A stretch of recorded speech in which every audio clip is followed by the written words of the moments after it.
तर मालेगाव बॉम्बस्फोट प्रकरणाचा निकाल आज जाहीर झाला आणि यावरती राजकीय वर्तुळातून प्रतिक्रिया समोर येत आहेत. पाहूयात.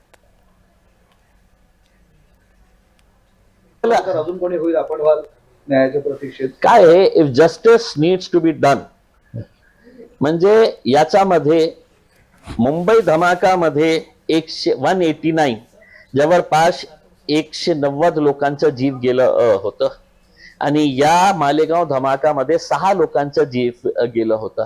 एकही माणूस मेला असता तरीही त्या माणसाला न्याय मिळाला पाहिजे होता. जे लोक, जे हिंदू समाजाचेही अनेक लोक मुंबईच्या ट्रेन धमाकामध्ये त्यांचाही जीव गेला होता आणि या मालेगावच्या धमाकामध्ये त्यांची जात काय होती ते मला माहित नाही आहे, पण त्यांनाही न्याय मिळाला पाहिजे.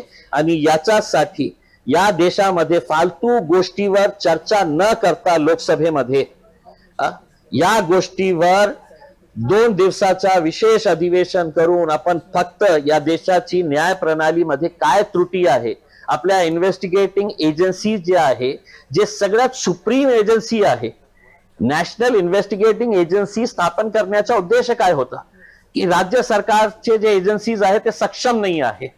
म्हणून जेव्हा हे एटीएस कडून घेण्यात आलं होतं, हे सांगण्यात आलं होतं की नाही त्याची व्याप्ती मोठी आहे म्हणून आपण एनआयएचा, आणि एनआयए सुद्धा इतकं वर्षानंतर हे सांगतो की नाही कोणीही दोषी नाही आहे. मग एक मोठा प्रश्नचिन्ह उपस्थित होतो आणि याच्यासाठी सर्व राजनैतिक मतभेद विसरून सर्व राजनैतिक पक्षांनी याच्या बाबतीत लोकसभेमध्ये, विधानसभेमध्ये